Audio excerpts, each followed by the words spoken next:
All right, so we're going to do a longer form podcast. So a lot of you guys, if you have followed Ryan, you've probably seen Ryan's Ramblings. Rambling with Ryan. Oh my God, how do I not even know the name anymore? It's your show. And you don't it's not know. my show. It's your show. It's our show. Okay. So anyway, we kind of threw out the idea of doing longer form podcasts or whatever after starting those, and so this is the first one of that series. I think there's going to be some interest in it, so we're gonna try a little longer form. It's not scripted, but it's also not totally random. Like, he's actually had a little bit of time to prepare versus what's just been in his brain, and I have to prepare because I'm supposed to be asking intelligent questions. Anyway, so it's been a while since we've done Orion's Ramblings. Things have been crazy here. It's been a little crazy here. Oh my God. Yep. Our house has been sick for like a month. Yep. And I think the last week was probably the worst. We had 2 toddlers down. It was a whole thing. So we're going to do the best that we can. It'll be fine. But in order to get through these, I brought dessert. Amazing. So it's going to be randomly talking about things with dessert. Is that too long a title? Probably. We'll try it. Podcasts We'll with A/B dessert. test it. Oh, yeah. Okay. Anyway, so you're going to have to pick. So these are leftover Easter desserts that our buddy brought us from Tony's Market. There's carrot cake. It's good stuff. It is good. There's carrot cake or there's brownie. Which one would you prefer? I mean, I would take the brownie, but if you want the brownie, I'll eat the carrot cake. I mean, we're going to swap halfway through, so I don't even know why I'm asking. Yeah, I don't know why I asked you that. I don't know. Here's a fork, though. All right. It's probably really loud opening those. Yeah, I didn't think of that. Maybe we should have done that before this. That's okay. But we're going to eat our desserts while we do this because, A, I need dessert to get through this, but B, we have to hide anytime we eat anything with our children, and we have to hide to do these. They're sleeping, and so it's like the perfect time. Patrick Ryan found me in the pantry eating chocolate at Easter. And he was not even surprised. He was like, I thought you might be here. Legitimately, you have to hide. Yep. It used to be you could hide them in the bathroom, but they know how to open those doors now. Yep. So it's like you have to hide when they're sleeping. That's really the only option. So we're doing this in the evening because we're not going to be, in theory, interrupted, and we can have our desserts. Yep. Okay. So tonight's subject. Are y'all ready? You ready for this? Digital currency. So we're going to talk a little bit about digital currency. It's the first one that we did Orion's Ramblings on. There's a lot of talk about digital currency these days, but it's not even like everyone, I don't know. Okay. So I swear I'm not going to let him start from the beginning. I swear. But It's okay. I'll circle back to the beginning halfway through. oh God. How did we pick this topic? Because on Ryan's Ramblings, I draw a card from a bag. This was the first one you drew. This was the first one I drew. Or we're not going to do a podcast for every Ryan's Oh my God, Ramblings. we can't do it for computers. We're not doing that. Or cast iron? Could you do a 30-minute podcast about cast iron? Yes, I could. Oh my God. Last time we just talked about cooking with cast iron. We didn't even talk about how good it is for a welding surface. We're not talking about cast the iron. carbon iron structure. Digital currency. No. We're going to talk about digital currency today. Yeah, okay, so let's start with we're not going to start at the beginning. We're kind of starting at the beginning, though, because when we talk about digital currency, when I say digital currency and you say digital currency and someone else, like my mom, for example, says digital currency, or his mom, or people who don't even know what cryptocurrency is will still throw out digital currency. You need to explain what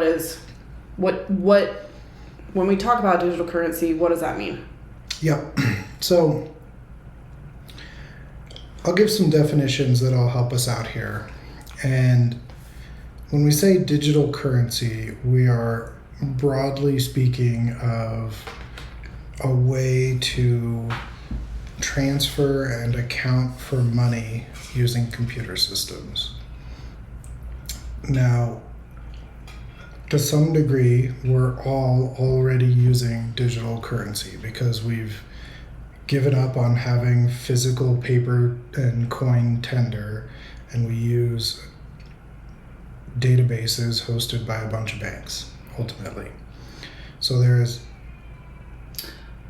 Hold that thought. Ryan's going to have to do some editing, but we have currently got a toddler awake, so we'll be back. And we're back. Toddlers, man. I know. They never sleep. Well, ours don't. Yep, neither do we, because they don't. Truth. That's why I live on dessert and Red Bull. Anyway, okay, so what we were talking about, digital currency. We're talking about computers and digital currency. And cast iron. No, God, no, we're not talking about cast iron. All right. Okay, so digital currency, computers, databases, and go. Back to where we're discussing what is digital currency, starting from the very beginning. So, digital. When I said we're using all digital currency currently, or we're already all using digital currency. I mean, that's what credit cards are. Yes, but we don't.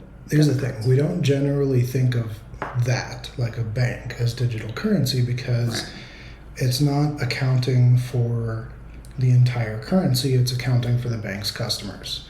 So even though it's digital, it's in a database, it's run by computers, it's accounting for the bank's customers. When we say a digital currency, we're usually talking about a digital system that accounts for the entire supply of a currency. Now, in our case, there is something a bit weird about the US dollar when I say it's a digital currency, and that is because there are dollars that exist that don't have a paper counterpart.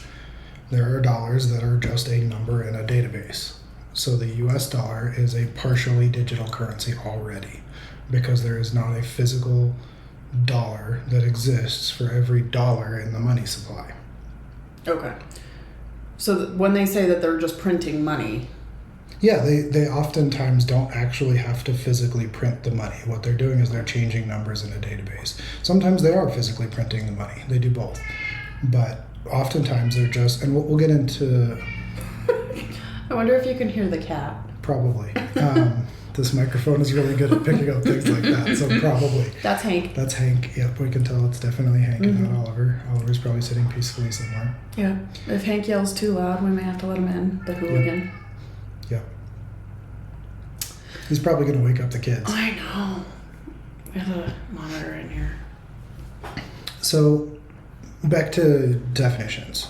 Digital currency is a currency where the entire currency supply is accounted for digitally. And there's kind of two major types of digital currency, and this is where people get conflated. There's cryptocurrencies, like Bitcoin, like Ethereum, like Energy, the one I built. These are decentralized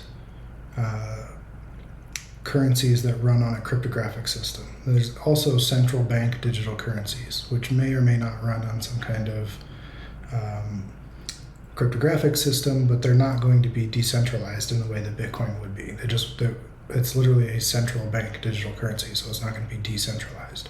So when you see things like on social media all the time, because it's coming up all the time about, don't fall into using digital currency, don't let them track your money, use the paper dollar, things like that.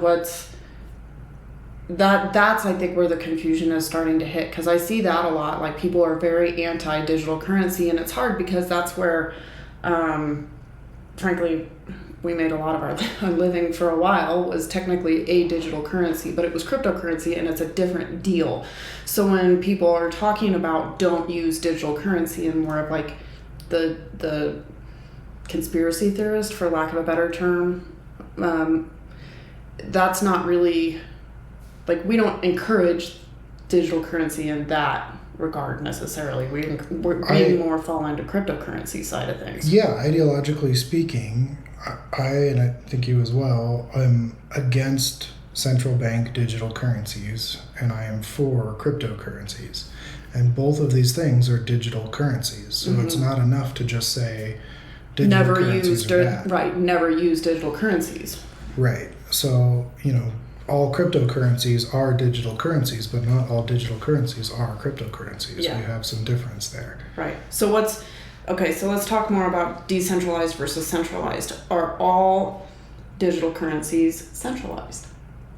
Absolutely not. Right. So Bitcoin is a good example of one that is decentralized. And there's actually, we often think of centralized versus decentralized as a yes or no question, but centralization is actually a quantity that can be measured. There's some cool math about measuring to what degree things are centralized or decentralized. But the idea behind a decentralized network is that it's not in control of any central party. There's not a group that controls. We were just talking about the government. A section of the government is the Federal Reserve, but we're talking about the Federal Reserve printing more dollars, right? But not really printing. Right, but not really printing. That's because there's a central bank, aka the Federal Reserve, that is in charge of the money supply, and the job of the Federal Reserve is to try to manage the interest rate, try to manage the inflation rate. Both of which are just like astronomical right now, so this is a good time for this. Be interesting to see where this is at, like, I don't know, a decade from now. We're recording this in March of 2024, so... Just for reference. Yeah, just for reference. So, yeah, we'll see how things are going. But right now, the inflation environment is very bad, and it's been very bad for quite some time. And it's been bad because the Central Bank of the United States of America, and not just America, but pretty much every nation around the world, has printed an insane amount of money since 2020. And longer. They've printed an insane amount of money for a very long time. And we'll get into the reasons about why they do that, how they do that, and those sorts of things. But on the central bank digital currency topic, that would enable them to increase surveillance. They would have increased control over it. And this is things they're already doing. They're already surveilling your bank account. They're already watching your transactions. They have merchant codes for everything. They can see, what happens when you buy stuff on the internet. All that stuff is already surveilled. Which you can see just even as simply as getting targeted for ads after you've bought something. Right, I mean, it can get that basic. So we can think of it as like, oh my God, they know what we're doing at all times, and that's crazy scary. Or we can be like, well, we just bought a toothbrush, and now I'm getting targeted with toothpaste ads. That's convenient. So Well, and a lot of people don't understand the degree of which government surveillance and private company surveillance go hand in hand. So if big tech has your data, so does the government. Mm-hmm. Vice versa may not be true, but that direction at least is true. Mm-hmm. So that's centralized. Decentralized. Explain that one. Yeah, so the way that a decentralized digital currency, aka a cryptocurrency, the way that a decentralized currency works is that there are some rules that are set in place that everybody has to agree to for the thing to continue forward. And it's a big ledger, so it's just an accounting system. It's everybody is participating in an accounting system that tracks all of these transactions. So when I say tracks, I don't mean in a surveillance sense, I mean in an accounting sense. So like Bitcoin is often called pseudo-anonymous because your name is not attached to your, Bitcoin doesn't go out of your way to like hide who you are, but your name is not attached to your Bitcoin account. So it's called pseudo-anonymous. But it's a ledger that just accounts for all of these things. And there's anybody and everybody can participate in the creation and management of this ledger, all according to the same rules, which means that when Bitcoin was created, there was a rule for how much Bitcoin would get printed. And that rule is that every 10 minutes there's a block, and that block has a certain amount of Bitcoin attached to it. And every 4 years, that amount of Bitcoin gets cut in half. So less and less Bitcoin exists over time. So those are the rules for how Bitcoin works, and there is no way for any party to change that. This is what decentralized means. Now, as a group, everyone could decide to change that. Good luck. Right. Good luck getting it. Yes. And we've already seen this. It's played out pretty interestingly already. There's been proposed changes to Bitcoin, and it's very difficult to make changes to the Bitcoin protocol because you have to get everybody to agree on it. but there's no CEO of Bitcoin. That's what, this joke goes around on Twitter. Everyone says that the CEO of Bitcoin. There's no CEO of Bitcoin. There's nobody's in charge of Bitcoin. It's just everybody has to follow the same rules that were set in place when Bitcoin was created. And the only way to change it is if everybody changes it. So not all cryptocurrencies are decentralized, however, correct? Well, that's true, and that is a bit of a, interesting gray area. So it's hard because it's like when you say decentralized currency is like the answer. Mm-hmm. Decentralized digital currency. And people want to automatically assume, well, it's cryptocurrency, so I could go do any kind of cryptocurrency I wanted to do, and I would be quote unquote safe from centralized currency and the dangers behind it. But that's not entirely true either. That's not entirely true either. And that kind of gets to what I was getting at before about there's actually centralization as a quantity that you can measure. And so, you can imagine a situation like Bitcoin has all these participants around the world participating in the network, and everybody has to agree on all these rules. You can imagine a situation where somebody makes a cryptocurrency and there's 5 people who run the nodes, and they're all, in one little group. It's like 5 people who know each other that are colluding, and they run these nodes. There's nothing really decentralized about that. It almost ends up being like the majority shareholder kind of deal. Yeah, and you can definitely kind of try to fake a degree of centralization mm-hmm. or decentralization, mm-hmm. and there are cryptocurrency projects that have done that. There are cryptocurrency projects that have tried to say that they're decentralized, but then in reality, if you really start like digging into the blockchain and the math and everything, you can start to see like there's actually, the control of the network is in the hands of just a few. And those few are closely related somehow. Mm-hmm. So, mm-hmm. There's a degree of centralization. Actually, it was cool for,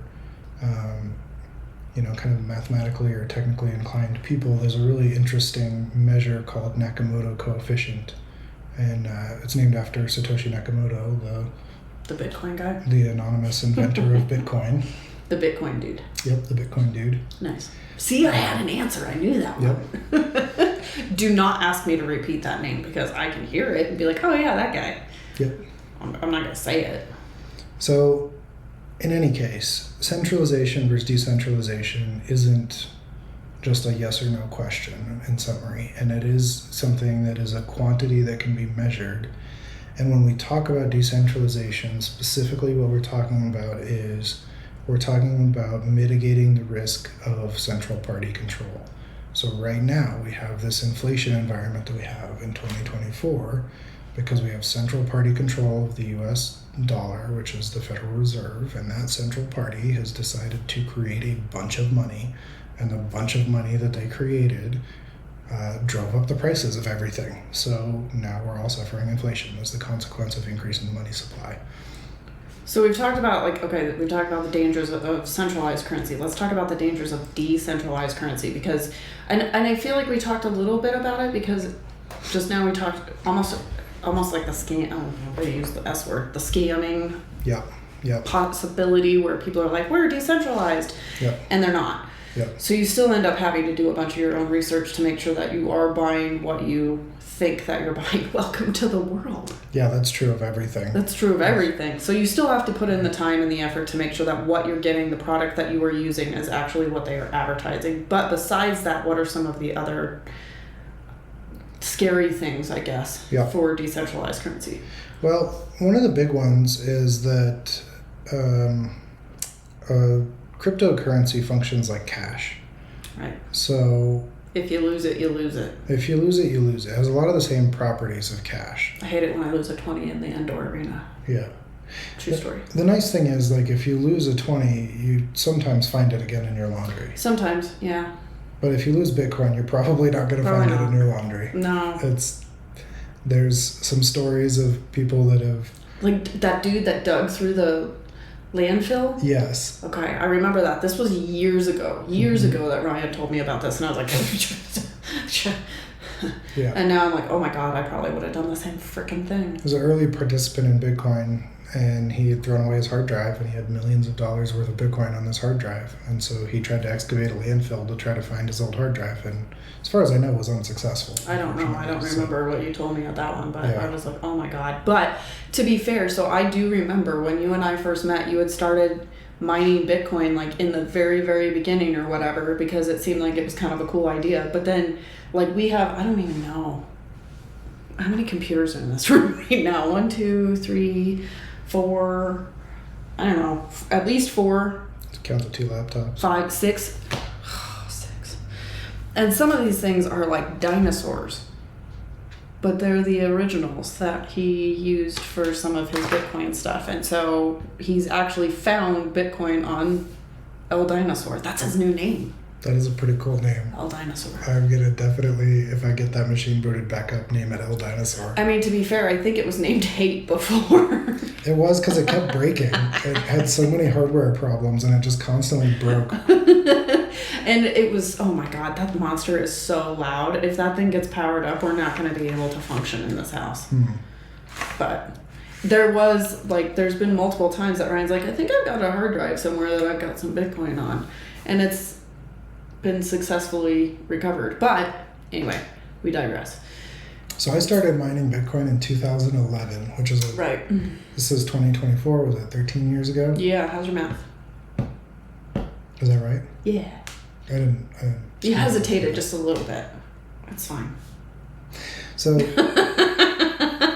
we're on very little sleep. It's fine. When I started mining Bitcoin, it was worth 30 cents, and that's worth like $67,000 right now.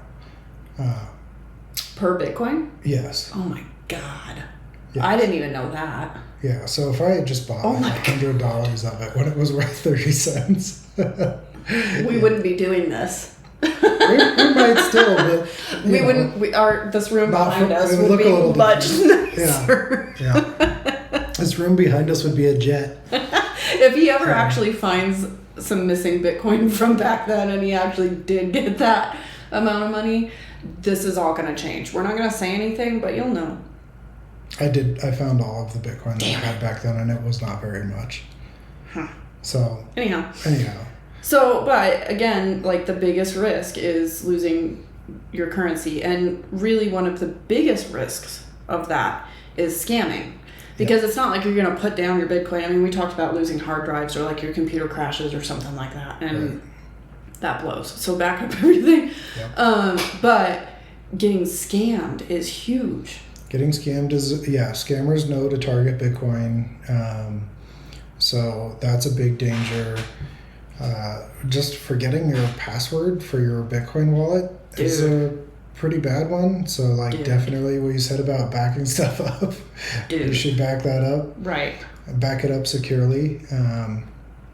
So don't forget your password, your Bitcoin wallet.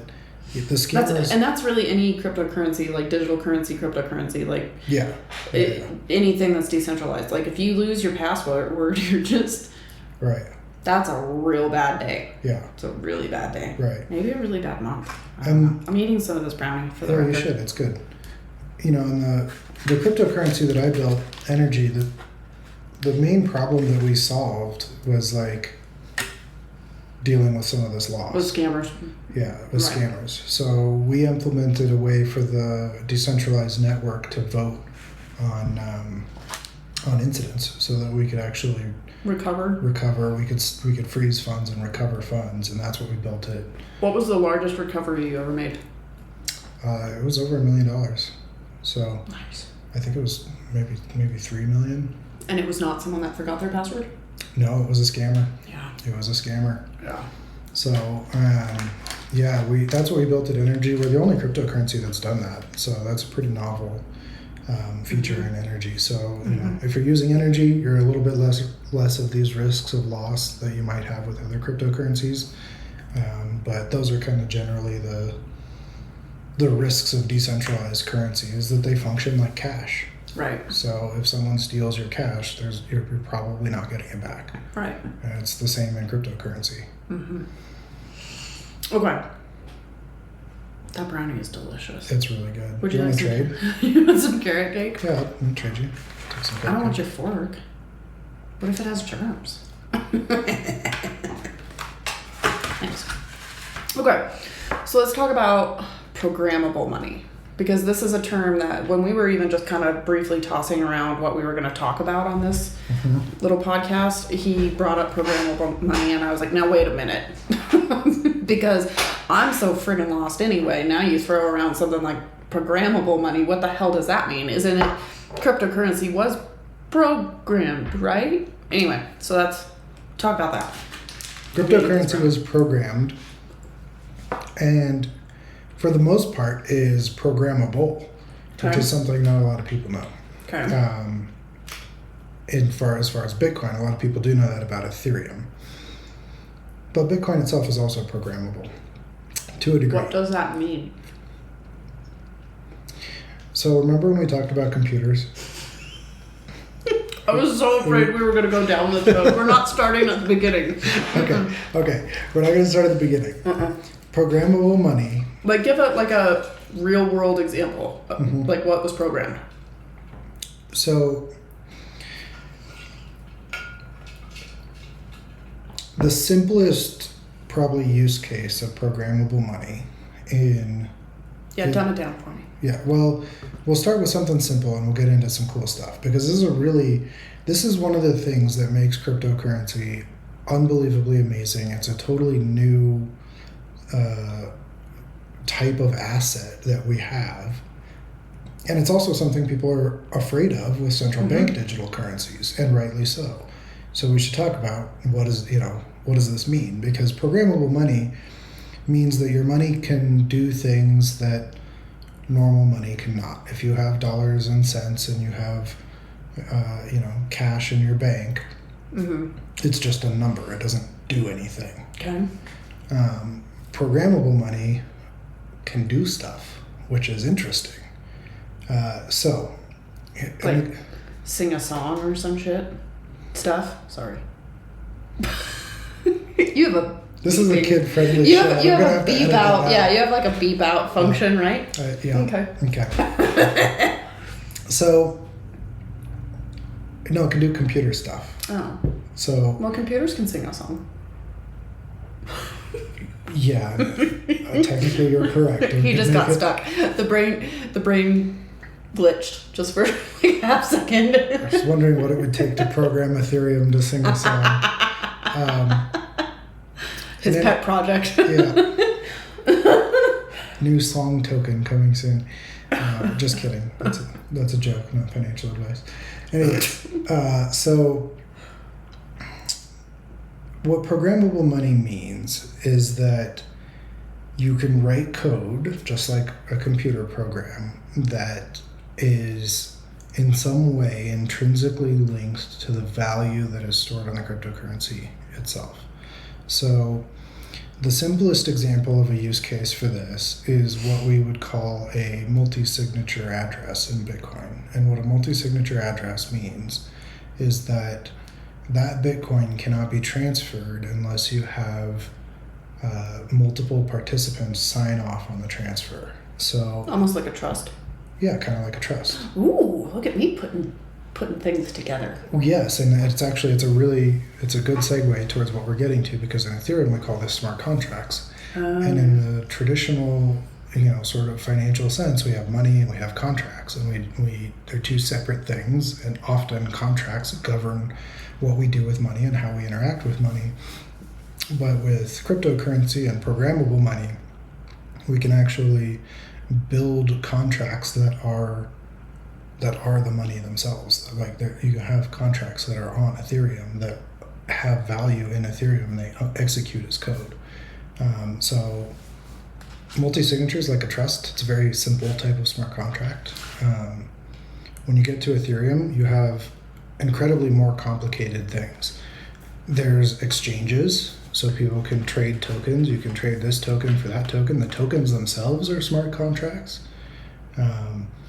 The system of governance that we invented on energy that enables recovery of funds that I was talking about before, that's smart contracts. So that's considered programmable currency. It is, yeah. Okay. So programmable currency I'm means getting there. we can write code that changes how the money behaves. And this enables a ton of different use cases. There's things like revenue sharing contracts for like advertisers and stuff. So they see like, okay, certain actions happen and we get, revenue sharing tokens as a result of advertising actions. It's a way to build business logic, a way to build, kind of the code equivalent of what you would do in a legal contract. You can build in code and have that execute automatically as a part of processing this money, which is super cool. The reason people are afraid of it for central bank digital currencies is because they don't want a thing that turns off, automatically checks your social credit score and turns off your bank account. You did something to piss off the man and now you no longer have money. Right, exactly. Ooh, that seems like a good idea. Well, they're working on it. I know. It's terrifying. I know. But programmable money, the ability to write code is just a tool. You can do good or evil with it. Right. So it's just what it means is that you can create money that behaves a certain way. Before programmable money behaved in a very simple way. Here's $1, I give you $1, it's still $1. Right. It behaves in a simple way.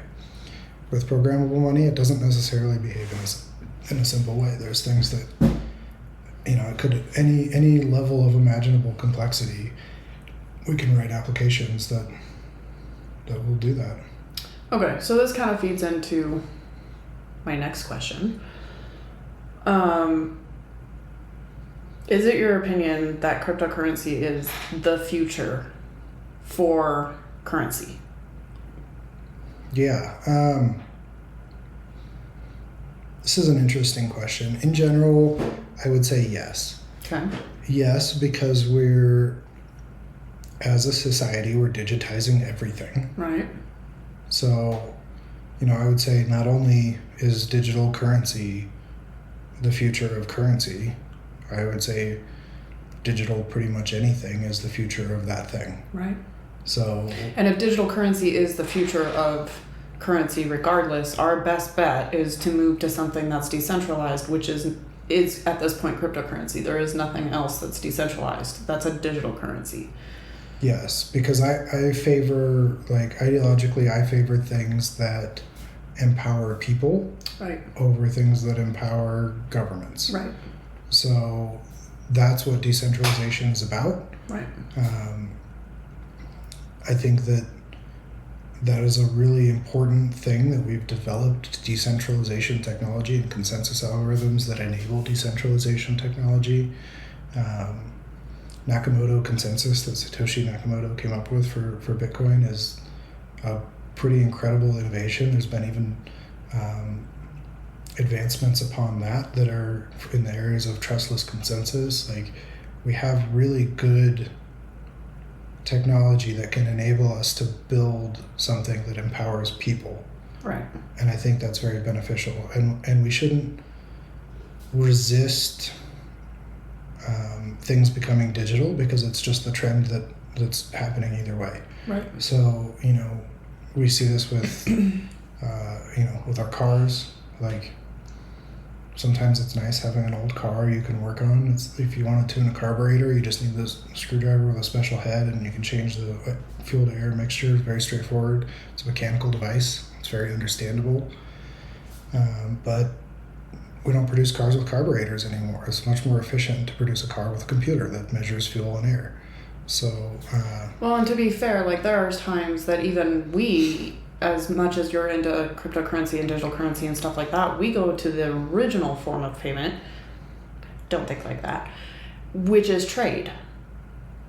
So we'll trade hey, I can help you process a cow and we'll take half of the meat. And so if for some reason we don't, it's the car analogy. You can have the old system still without it necessarily being cash. Cash is not the oldest system, but a lot of people are pushing hard for cash because it seems like but you just talked about how cash can still be tracked. To a certain degree, it is still tracked. And so if you go back and you can go all the way back to trade that's a great option. But combining that with a decentralized currency for those situations where, like if we're out of state or something like that, we can't trade products necessarily, but we could trade cryptocurrencies. Yeah, I like a lot of things that are, I guess, kind of old school, like just trading. Right. But at the same time, I also don't feel the need to resist the world becoming more and more digital, because it's going to either way. Right. So, you can fight it if you want. I think the key too is that it seems so scary to people to use something like cryptocurrency, but do you use Venmo? Right. Because that's super popular. Like, I don't know. Yeah, everyone uses Venmo now. Yeah, even I have a Venmo account and I don't ever use it. And in fact, if people are like, do you have Venmo? I'm like, I don't think so. But maybe I do. But you do. I mean, people use it already. You're already using something like that. That there is an option that you can do the same thing, but you can do it with Bitcoin, or you can do it with Energy, or you could do it with Ethereum if you chose to use that one, or whatever digital currency. Actually, I'm pretty sure Venmo added cryptocurrency Did they? features into Venmo. So it's like, yeah, it's. But that's still tracked. Yeah, of course it is. But you can do, like, if you have a Bitcoin wallet, if I have a Bitcoin wallet and you have a Bitcoin wallet, and I'm like, hey, I need $100 US. Right. You could just transfer it from your Bitcoin wallet to mine. Well, and here's an important concept when we're talking about centralization, decentralization, is that these decentralized currencies work in a fashion that's called peer-to-peer. Right. So that means it's direct. Right. And this is very different than, say, Venmo. When you use Venmo, what happens is you send a transaction to Venmo, Venmo stores that transaction in their database, sends a transaction to someone else. It's like similar to using a bank. It's you're going through some kind of intermediary. So it's not peer-to-peer, it's peer to intermediary to peer. And the problem is that the intermediary has made it so easy and accessible for people that that's what the layman is using, right? Like, it's just... Right. That's just the easier way of doing it. Right. And if cryptocurrency can get to that point where we can bring awareness and, frankly, product to the point where people can use it effectively and efficiently, and it makes sense to them, then we can probably head down that direction.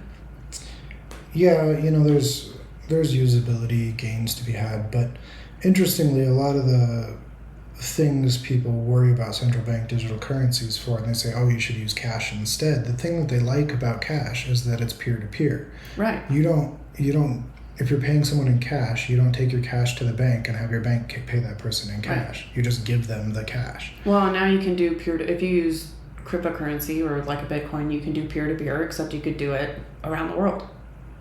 Yeah, exactly. I don't need to be in the same room as that guy.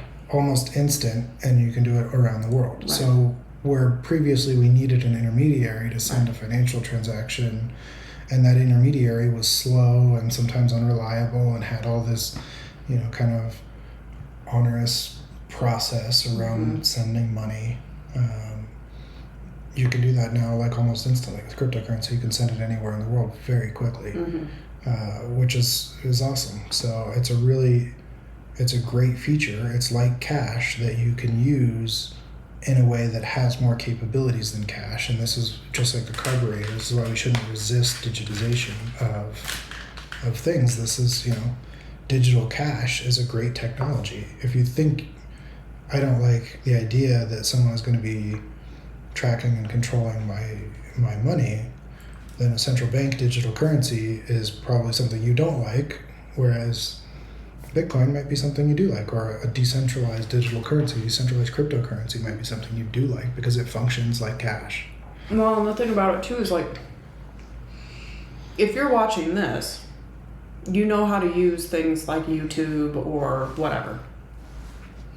So if you want to get into something like Bitcoin, look up some tutorials for it. Because there are a ton of how to get by using, whatever, on a variety of platforms. And so if you're interested in going down that road, the information is not impossible to access either for how to do it. I mean, geez, at this point, like, you wonder how to take apart a washer, and you look it up on YouTube, because you need to get that sock that is really important to you. Anyway, you can figure out how to use Bitcoin because you can also use YouTube in the same manner, or what, like I said, whatever platform that you're on, in order to kind of start getting into cryptocurrency and how to get in there and how to use it. Yeah, people say cryptocurrency is so complicated, but every time I have to send a wire transfer, I'm like, oh man, how, what? And I've sent a lot of wire transfers, and it is, oh man, a pain. Yeah.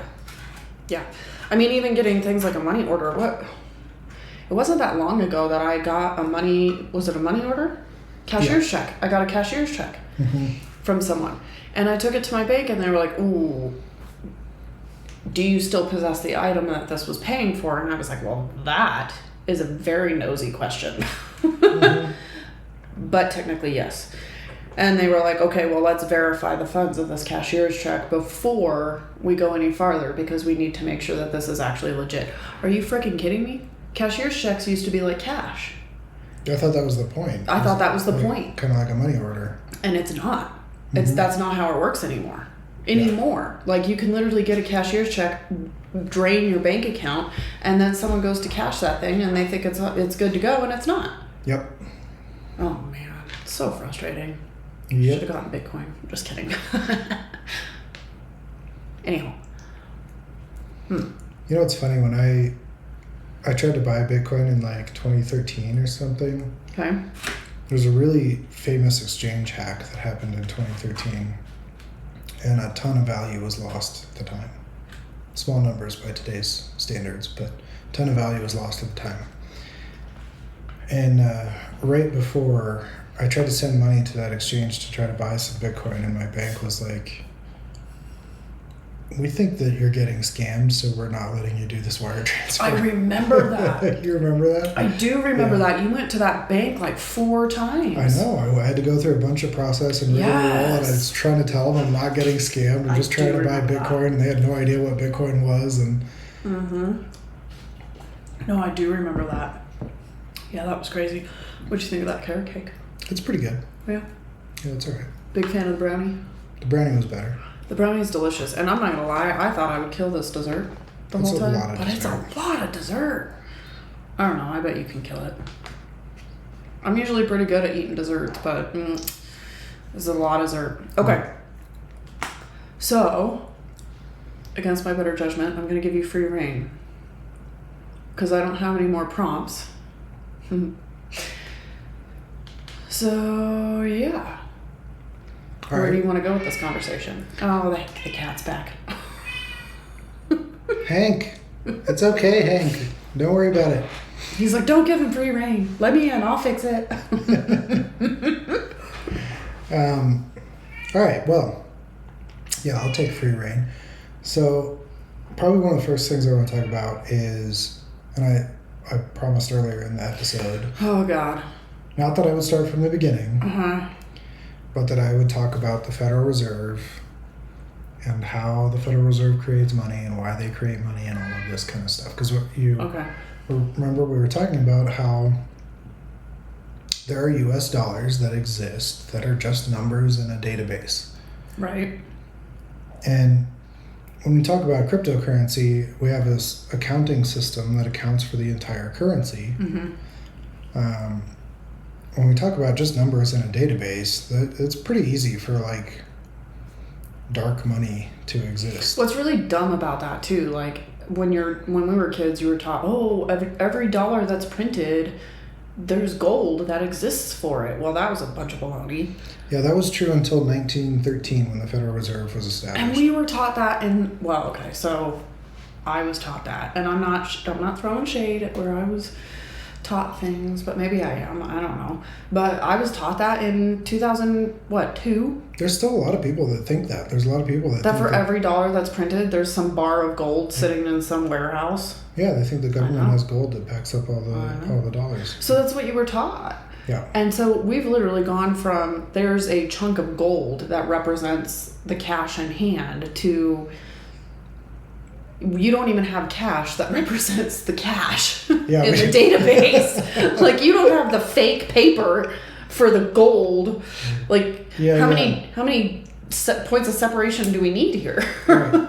Yes, this is one of the best things about cryptocurrency is that it's auditable. You can see the whole. Yeah. It's you know that the system is fair. It's mathematically provable that the system is fair. Whereas what we have in the U.S. dollar since we established the Federal Reserve, and it's not just the United States. I'm picking on the United States because obviously we're from the United States and it's most relevant to our lives. But and it's. I mean, to be fair, this is. You know a lot about the different world currencies, but this is the one you know the most about. So if we're going to reference one, it's probably going to be the one that's the most comfortable. Yeah, definitely. But broadly speaking, these concepts apply worldwide. Yeah, for sure. And pretty much every nation these days does what's called printing fiat currency. Mm-hmm. And this fiat currency is not backed by gold or really anything for that matter, which is funny because it's there's been there's been a lot of people who've asked me. I really want to see the warehouse with the gold. Could you imagine how big that thing is? I mean, we do have a warehouse with gold. I know, but if it actually represented the amount of currency we technically have, that thing would be like the size of Texas. It's called Fort Knox, and it's like not all the gold is in Fort Knox, but anyways. We digress. So the Federal Reserve was established in 1913, and that's when the gold standard was eliminated. And the value of a dollar has diminished insanely over the last 111 years. So, everyone's heard the stories. They've heard the stories of their grandparents that bought a house for $10,000 or something. Well, and if you pull up those really old Sears catalogs, I always think those are funny because you can buy like a donkey for like 50 cents or something. Yeah. So, yeah. Uh-huh. Yeah. Like if you went to the grocery store with $1, you were coming home with a lot of stuff. A lot of groceries. Mm-hmm. Yeah. That's back when it made sense to split $1 into 100 cents. The cents made sense. Mm-hmm. So, I'm going to digress again. I was getting, coffee today because I get a lot of coffee, except I don't get coffee. I get energy drinks at a coffee truck. Anyway, she said that she had a high schooler working for her at one point that didn't know the value of a nickel or a dime. That's hilarious. And terrifying. But I also am not surprised. I know, I wasn't either. Because $1 is worth so little. I know. Like, who uses a dime? You know what I mean? Like, I do, but yeah, it's because I'm old or something. Like pennies, you always have the take a penny or leave a penny or whatever. You never would have seen that in 1913. People would be like, a penny? Mm-hmm. How generous you think I am? Mm-hmm. Anyhow, that was my story. Yeah, I'm not sure what the material value of a penny is right now, but at one point it was like it cost more to make one than it's actually worth. Yeah, they had to stop using so much copper in pennies because it costs more to make them than they're actually worth. It still probably does now. Yeah, and this really gets into inflation. This is, we were talking about inflation and this problem that the world at large, and especially the United States, is facing of inflation lately, and it's inflation means that your money is worth less, of course, right? And one of the primary drivers of inflation is money supply. So much so that people sometimes think that the word inflation means inflation of the money supply. It actually means inflation of the prices of goods and services. Mm-hmm. You want to know something funny? The government recently changed the definition of how we measure inflation to make it look more favorable. Yeah, I heard that. Yeah. So, we're not excluding common items like food that people buy every day and how we calculate. They're just cooking the books. The whole thing is that we're experiencing a lot of inflation and everybody feels it because everything costs so much more. Yeah, a dozen eggs is like $10. Yeah, everything costs so much more right now than even just a few years ago. For real. Even a year ago. Yeah. And no matter what numbers, they might try to put out and say like, oh, inflation is actually only at 7% or something. That's, we can all tell that that's not true. No, that's the current house rate, interest rate. Yeah, and interest rates are related because you can't loan money at a loss. At a loss. Right. And inflation means that, the future value of money will be worth less than the present value of money. And banks have to account for that. So they have to charge interest that's at least as much as inflation, and they probably want to have operational expenses and also probably turn a profit. So they're going to be charging more than the rate of inflation. So, of course, when inflation goes up, interest rates go up. We're way on a tangent. I know. I see. This is what happens when you get free reign. Where are we at on time? 45 minutes. Okay. So I was thinking that we'd be in between 45 minutes and 60 minutes for this whole situation. Okay, so I've got 15 minutes of free reign. Oh, geez. Between 45 and 60, so wrap up whenever you feel free to. Will do. We have to go to bed at some point because the toddlers wake up at 5. Yeah. Okay. But he's on a sugar high, so this is gonna be, you're gonna be able to talk real fast because you're on a sugar high. Oh, and go. I forgot to hit record. You did not. I did not. We're recording. We would never do this for real if that had been the case. We'd be like, no, that was your shot. We're done. We just start the show at episode 2. We wouldn't even have an episode 2. Anyhow, we digress again. Free reign. So I wanted to talk about how, because this is going to be an egregious thing, I think, when I get into how the Federal Reserve works. And people, when they start to see how the Federal Reserve works, they're going to be like, really? That's what's going on? Okay, but talk fast. I am talking fast. For you? Well, if you stop interrupting me. Should I just sit here and eat this brownie? No, the show would be boring if I just talk and you don't interrupt me. Okay, well, I'm going to eat some brownie so that you can get on your tangent. I am going to get on my tangent. All right, and go.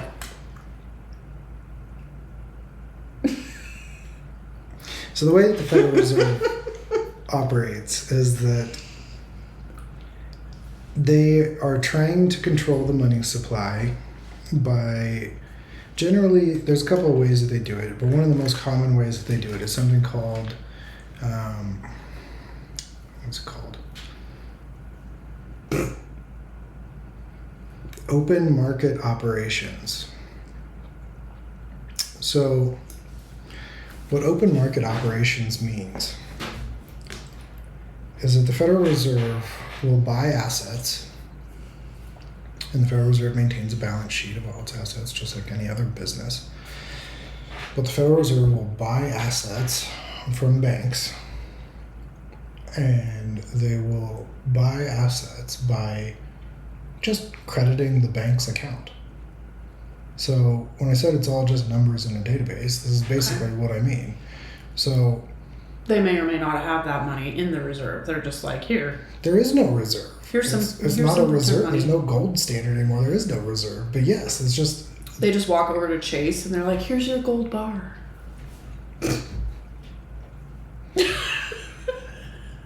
It is late and you have had too much sugar.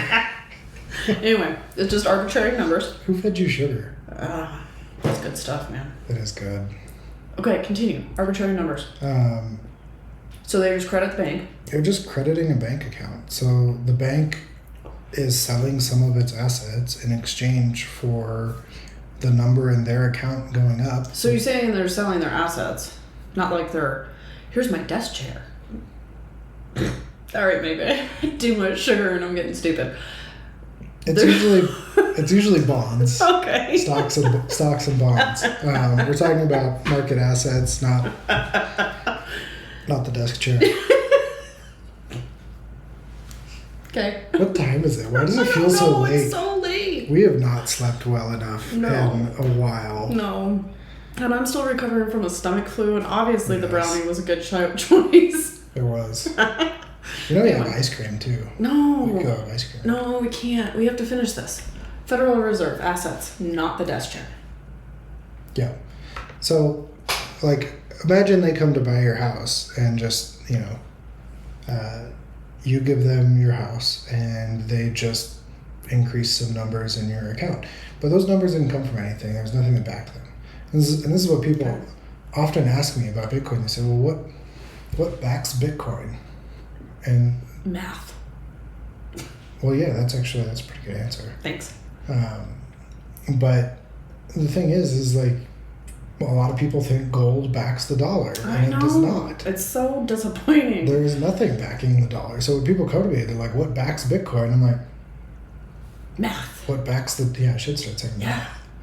I'm like, what backs the dollar? Like, at what point are you making? There's nothing that backs the dollar anymore. So because they're just, the open market operations of the Fed is basically just increasing the balance of a bank in exchange for some actual asset like equity in a company or bonds. So the Federal Reserve does this to increase the money supply, which then increases the rate of inflation. There are also open market operations to decrease the money supply. So, for example, maybe they will sell some assets back from their own balance sheet back to a bank and decrease the... From their fake balance sheet? Well, no, they buy real assets with fake money. Okay. They buy real assets with fake money, and they might sell those real assets and then decrease the value of decrease the supply of their fake money. Okay, they're gonna get back the desk chair. What I'm saying is it's an option. If you look at the chart, the money supply is like whoop, so they're not decreasing, and they're definitely keeping the desk chair. I know you really want to talk about the desk chair right now. They're keeping that desk chair. Tangible items. They're not getting rid of that desk chair. Perfect. It's an expensive freaking desk chair. Is it comfortable? Probably. It's probably the best desk chair ever. Or it's got like a busted wheel and squeaks every time you move. It depends on the bank. Fair. Okay. So anyways, they're basically just creating money out of thin air. There's not actually a physical dollar that exists to back it. It's just numbers in a database. And it's numbers in a database that can't be audited. The Federal Reserve has never been audited.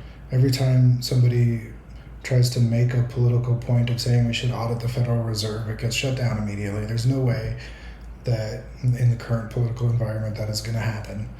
And the result is, in my opinion, probably a lot of corruption, because you have all of this hidden money, you have all of this people just kind of fiddling with the numbers, and meanwhile all of us are just kind of caught up in it. We don't have the special passcodes to add the extra zero to our paychecks. We can't just go increase.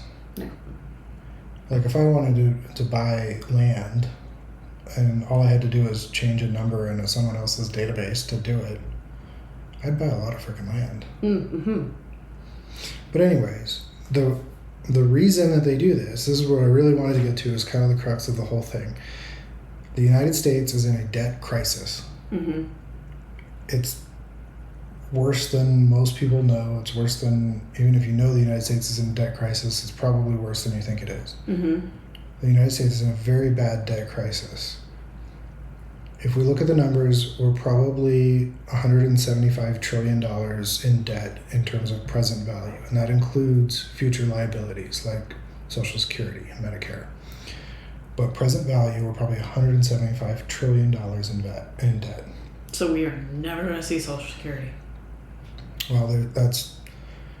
I mean, we kind of figured that anyway. Yeah. I feel like we were saying that when we graduated high school. Social Security, yeah, right. Who knows if the dollar will survive that long? We're $175 trillion in debt. So that's a huge number. What does it mean? What does $175 trillion mean? Well... It's a lot of zeros. It's a lot of zeros. It's a big check. Yeah. So how does the government pay its debts? Well, they have two ways of getting money. They can make it out of thin air via the Federal Reserve. Inappropriate funds. That is true. There is some... You're talking about taxes when you say appropriate funds. There's some criminal elements of the government that will wrestle you up for money. And That is very inappropriate of them to do so. But the tax revenue, federal government is like $4 trillion a year or something like that. I don't have the number off the top of my head. It's like $4 trillion a year. Okay. We're 175 trillion in debt. That's a lot of years. That's a lot of years. Like, get rid of the trillion. I know. But and just think like, how many times does 4 go into 175? Yeah. I don't know. That's a lot of math. Yeah. I don't have enough sugar on board to figure that out. And that's yeah, we need some more dessert. That's assuming that we didn't spend any more money with the federal government. 40 something. Yeah, 40 something. 40 something.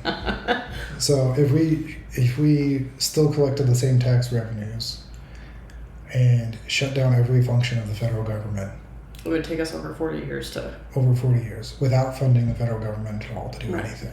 Right. Over 40 years. Which isn't happening. Of course we're not shutting down the federal government. In fact, we're spending more money. There's a very small sliver of that. And here's the thing, the government doesn't care. We're in this debt crisis, the government doesn't care. And the reason they don't care is because they are going to take that money from you via inflation. They're going to take it from you not via taxes, they're going to take it from you via inflation. Because the US government is $175 trillion in debt. And the grand sum of every asset in the United States, our house, our neighbor's house, the entire United States, every business, every bank account, every thing with value that is produced. So if Canada's like, yo, I want to buy you.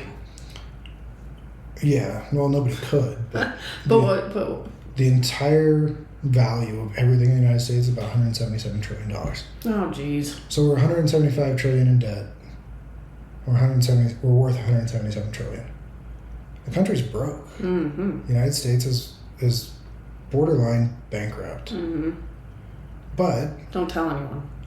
Yeah, but they don't care. Why don't they care? Because $175 trillion in debt is dollar-denominated debt. So what they're going to do is they're going to tank the value of a dollar, which will, here's the thing. Inflation goes crazy. Say the value of a dollar gets cut in half tomorrow. Well... So now it's worth 50 cents? Yeah. Okay. So say the value of a dollar gets cut in half tomorrow. Okay. The value of the land in the United States is approximately the same as it was before. Okay. That hasn't changed just because the dollar changed. Okay. Businesses that depend on the dollar will probably see a dip in value. Mm-hmm. Real goods that are produced by the United States won't. So here's the thing. The more we reduce the value of a dollar, our 177 trillion that we're worth is just gonna keep going up. But that 175 trillion that we're in debt is gonna stay the same. Mm-hmm. So this is the plan of the United States to get out of the debt crisis. We're going to inflate away our debt. Okay. It's going to hurt. This inflation is going to hurt. It already hurts. Mm-hmm. Like everything is super expensive. Mm-hmm. Well, essentially it's like we're paying taxes on this debt, but we're not. Instead, we're just paying taxes in terms of our dollars are worth less. I mean, it's funny that you say it'll be like, like say they cut it in half tomorrow. Like one of the numbers that I have sticking in my head right now is we're looking at cattle. Yeah. And the price of cattle right now is almost double. Yeah. It is double what we paid 3 years ago. Yeah. Yeah. So this inflation is bad news. It's You're not making double. Right. So. No. Yeah. It just hurts more. Right. So who loses? Who loses when we start to inflate away our debt? Me. Yes, us for sure. Americans do because we're going to pay the price of inflation. Now my cow is really freaking expensive. Yeah. But really, this is the game that nations play amongst each other. Mm-hmm. Every nation has its sovereign currency. They often hold debt. The United States' dollar has been considered a world reserve currency for a very long time because it's been so stable. It's been such a strong store of value for a very long time. It's not true anymore. Now we have BRICS, we have a coalition of other nations that are doing business outside of the United States dollar because we're wrecking our currency. Right. We're wrecking our currency because we have $175 trillion, in liabilities. Mm-hmm. So,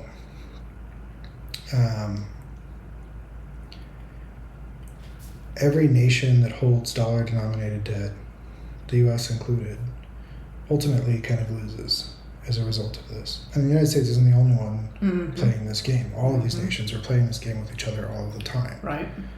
So us as people are just caught up in this game between nation states to try to extract value from each other by rigging the numbers of what their own currency is worth.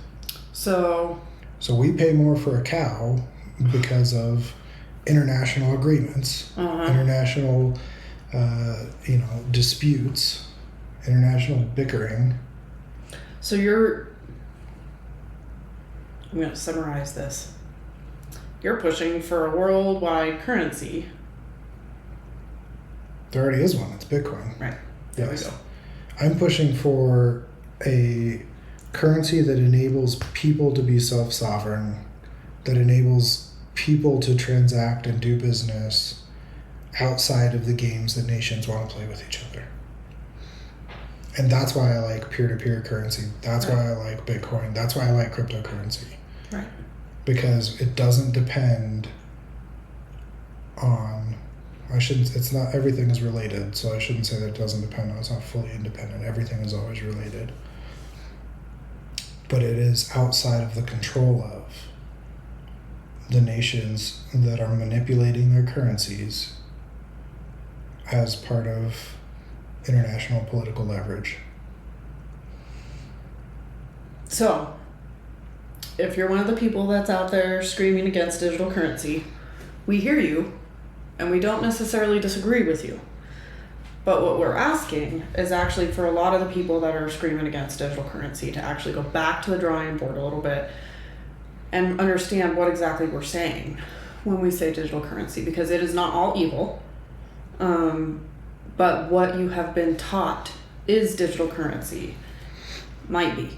Could be. It's all about whoever holds the power, I guess. Yeah. So I think that's probably, we probably need to wrap. Yeah. Oh yeah. An hour and 2 minutes. Holy cow. I told you I was going to use that 15 minutes. Oh my gosh, my brain is fried. There's not enough brownie on this planet. I mean, we pretty much killed this thing though. Like, oh my gosh. Can't see it. See? There's like a bite. And I think Ryan's going to kill the cheesecake, or the carrot cake right now. Yeah. Yeah, we got through it. We got through the desserts. We got through the podcast. You're sugar crashing now, aren't you? I am. I'm so tired, guys. You went loopy for a minute and now you're sugar crashing. I'm so tired. Can you see it? Yep. Okay. Well, yeah. So, whoa. There goes my fork. There goes the fork. It's alright. I'm pretty sure I dropped a piece of brownie, so, you know. Can I have your fork? Fine. I'm done. Okay. There's no more sugar to help the crash. So we're gonna call that on this subject specifically on digital currency. If you have any questions, comments, want more elaboration, anything like that, because we could even potentially do like a quick, I promise, like 3-minute offshoot if someone has a specific question about something or needs a little bit more clarification. If you want help in trying to figure out more for your own journey on cryptocurrency and information that's out there and available to you, tutorials that you should maybe seek out, things like that, put it in the comments wherever you see this, and we can probably, Ryan can probably point you in a direction to help you kind of educate and start to get a little bit more comfortable with something that is actually kind of a hard subject to get comfortable with, because of the amount of vocalization around it. I think at this point it's hard. We're just getting so much conflicting stuff out there. Mm-hmm. So everyone's screaming, I want the government out of my money, I want the government out of my pocket. so I don't want to do digital currency. And it's hard to see that kind of stuff. I'm sure it's really hard for you. It's kind of hard for me, but it's really hard for you, I'm sure, to see that kind of stuff and just be like, but if you want the government out of your pocket. It's interesting because there's people on both sides, like Right. making that same argument, right? Like, Right. I want the government out of my pocket, so digital currency is bad. Like, I want the government out of my pocket, so you need digital currency. Right. But we're talking about different things. Different things, right. So we should, that's, I've been saying Bitcoin a lot. I'm Right. saying Bitcoin because, I'm That's the referring biggest- to the most prominent cryptocurrency. Right, that's the biggest cryptocurrency. Yeah, but It's the name that people know. it's the name that people know, and it embodies the ideals that I'm talking about. Because Right. there are, like we said before, there's other cryptocurrencies That are don't. not so centralized. Right. Or not so decentralized. Right. So, again, any questions, anything like that, shoot us a couple of messages. Other than that, we'll try to get a couple of the Ryan's Ramblings with Ryan, whatever, out soon. And then we'll go ahead and try to release another podcast as well. We'll see how long this takes because Ryan's going to have to do some editing. So, hopefully, and uploading these things takes forever. So, we're going to find out. But hopefully this... Yeah. But hopefully this can be more of a common thing too, because I think some of these topics are so heavy that it's good to be able to get a little bit more depth to them. Yep. Yeah, this was a good one. It was fun. It was easy to talk about for an hour and 6 minutes. It was so hard. It was hard researching it, but I got through it because I had a brownie and a carrot cake. It was fun. I think It was fun. the dessert and discussing long things is going to be we'll see if people like it, I guess. Right. The way that we know is if you like, share, tell your friends, Yep. comment, interact with it. Yep. Interact. Yep. All right. Until next time we release a podcast, bring your dessert with you because we'll probably do that again. Should we do these live? No. We had a toddler event. Oh, yeah. Yeah. See? That's a good point. Right. We can probably get away with like the Ryan's Ramblings live, but we can't. Not Yeah. this. There's just no way. What would I have done? You went and held the toddler, dealt with the toddler event. What would I have said? So, guys, let's talk about currency. Anyhow, whatever. All right, we got to go to bed. It is way too late. It's way too late. All right. Thank you, everyone. Bye. See you next time.